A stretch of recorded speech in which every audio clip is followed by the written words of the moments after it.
the paperwork for you guys, do I? Great, let me get the. I mean, have you all been sworn in and everything? No, he has not been sworn in. So I'll take you guys, you can have a seat, so they'll come to you, swear you in, then I'll take it up. Juan Lozano.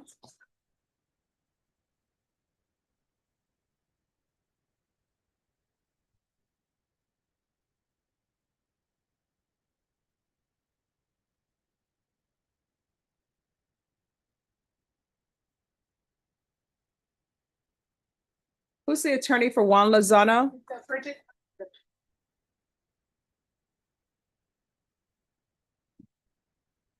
All right, court is calling 2022 CR 10786 State versus Juan Lozano. Can I have parties announced? Defendant for the state of Texas. Bridget Gossip for defense. And are you Juan Lozano? Yes, ma'am. All right, did you review the document entitled Motion to Enter Adjudication of Guilt and Revoke Community Supervision with your attorney? Did you understand it? Yes, ma'am.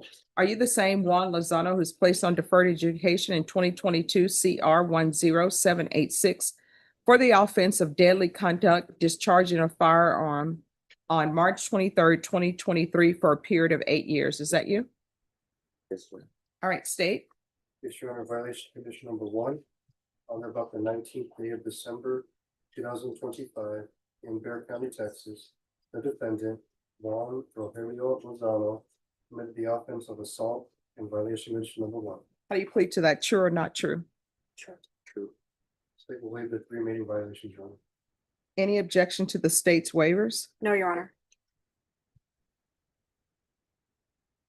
All right, did you understand by pleading true to violation of condition number 1, the court could find it true, grant the motion, find you guilty, sentence you to 10 years in prison and up to a $10,000 fine? Yes, ma'am. Knowing that, do you still wish to plead true to violation of condition number 1? Yes, ma'am. Court will find violation of condition number 1 true. Is there a proposed agreement? There is, Your Honor, that is to grant the state's motion, revoke the defendant's probation, adjudicate him guilty, and sentence the defendant to 4 years TBC. Is that the agreement? It is, Your Honor. That's our agreement. All right, so what I can tell both parties, 1, I don't have to follow any agreements that have been reached because this is a contract with the court. Now, what I see here is that there were concerns. That's why the court ordered a mental health evaluation. That's why the court ordered him to DDRF. He didn't qualify for DDRF because everybody knows DDRF, either you need too much help or you need too little help. You have to just hit it just right to be accepted. So obviously there are issues that he has, and I don't know if the court has the ability to address that. So if somebody has information for the court that can address the issues that he have, I'll continue him. If y'all don't have those issues, I'll follow your agreement.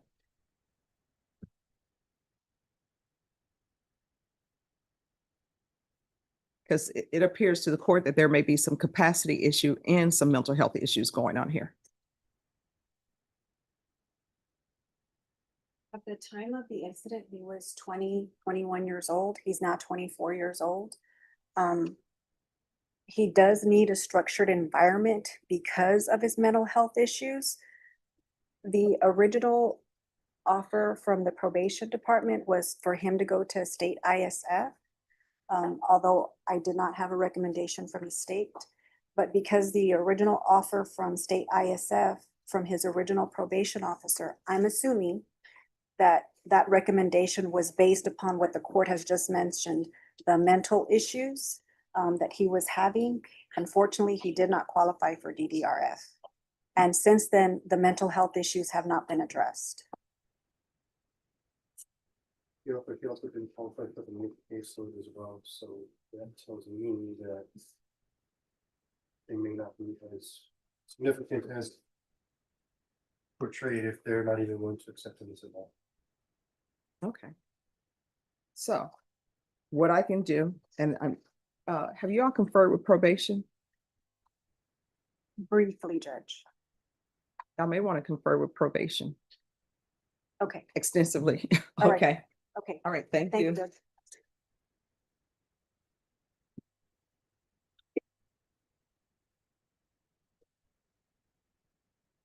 All right, who's next?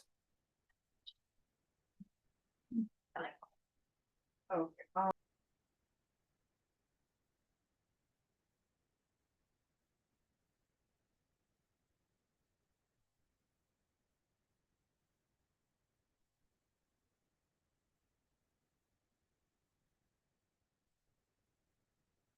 all right, we're back on the record in 2022 CR 10786, Juan Lozano. Could I have parties re-announce for the record, please? Defendant for the state of Texas. Bridget Gossett for defense. All right, have you all had a chance to speak with probation? Yes, Judge. Yes, Your Honor. All right. So are you all still asking asking the court to follow the same recommendation? State is, I believe, defense has a different recommendation. All right, defense, what are you requesting? Judge, I'm asking the court to send Mr. Lozano to ISF. I misspoke earlier. The recommendation from the probation department was local ISF, not state ISF. Probation department just did provide the report when he was screened. And when he was interviewed, he denied having any mental health issues. But it's my position that he denied having mental health issues because he has mental health issues. I have spoken to his mother, who's here present in the court, and he was being treated for bipolar schizophrenia, and he was attending crystal counseling. The crystal counseling was canceled because Medicaid wasn't paying for it any longer. And his counselor there was Mr. Mike. Based upon that new information, Judge, we are asking the court to give Mr. Lozano some treatment. And it's our position that ISF would be best for the cognitive issues that he has. All right, so here's my question. With regards to the new number one, what is happening with that? Because if I give him ISF, he's going to remain in limbo until that case is resolved. And I don't know anything about that case. This, I'd also like to point out to Your Honor that this is his third MTS. Okay. But if ISF is granted by the court, the new case will be filed and he'll have to deal with that initially in court. If Your Honor grants state's motion and sentences him to prison, the state will dismiss the new number two. Okay. So for the court's record, I have this as his second MTR, but this is what I tell everybody. He was here previously on a violation and he wasn't approved for DDRF or MEC. So these are your options. One, I'll deny the motion, alternate amend conditions for local ISF. You're going to be in limbo until that case is taken care of. Or number two, I'll sentence you to 2 years. can I have just 1 second? Judge? Sure. No, you said it was that.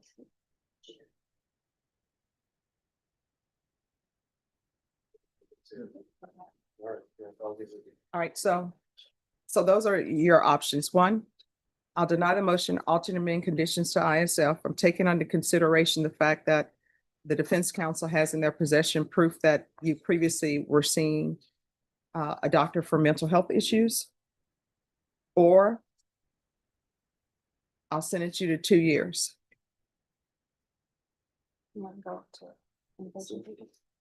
He wants to go to inpatient treatment.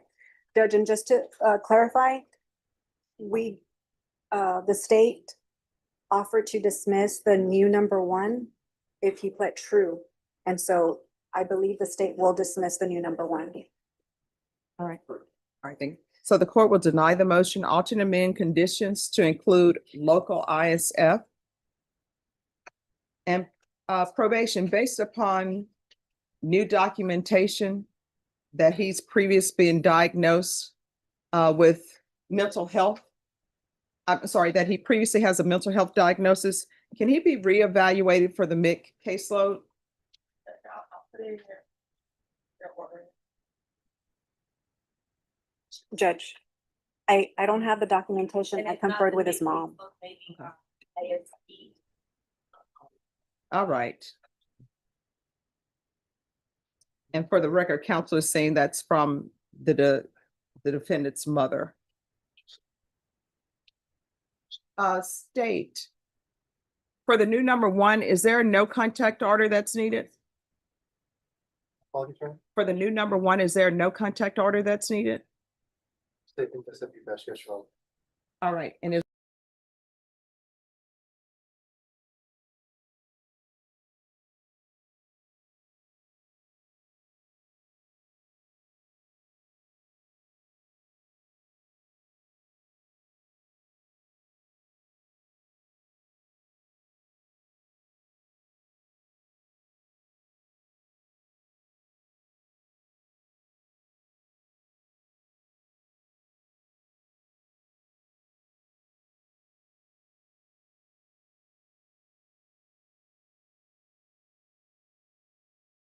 we're gonna see what we can do, okay? Thank you. All right, thank you for coming down. All right, we're back on the record. This is what we're gonna do. Court is gonna deny the motion, alter and amend conditions. This is gonna take place in custody. There's gonna be an evaluation for the mental health caseload. Local ISF. ISP. There's to be no contact with the complainant. If he wants to have complex contact with you, he'll need to come and let the court know. Sure. And probation, also a referral to Center for Healthcare Services if it's needed. Is there anything else you need from the court to be successful? All right, good luck to you. Stay in contact with probation and be honest on the evaluations. Yes, sir. All right, thank you. God bless you. Oh, thank you. God bless you too. Thank you, Judge. You're welcome.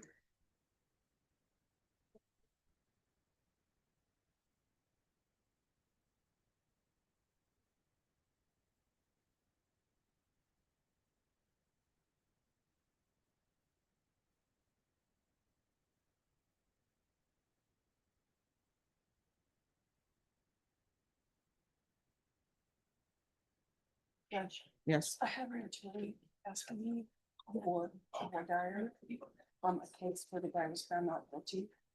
Am I allowed to even give him that transcript? It's been expunged.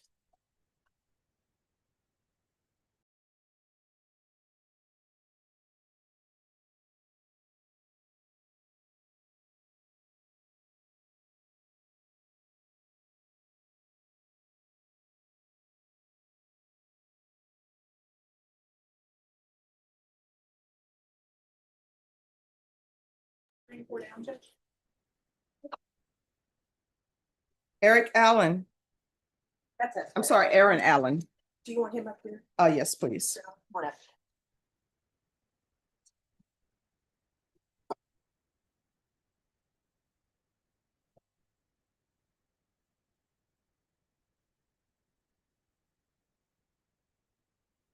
All right, what is happening with this case? So Judge, we are asking for one reset. We think there may need to be a motion to suppress heard, but I am in need of finding a witness that was the Uber driver on that day.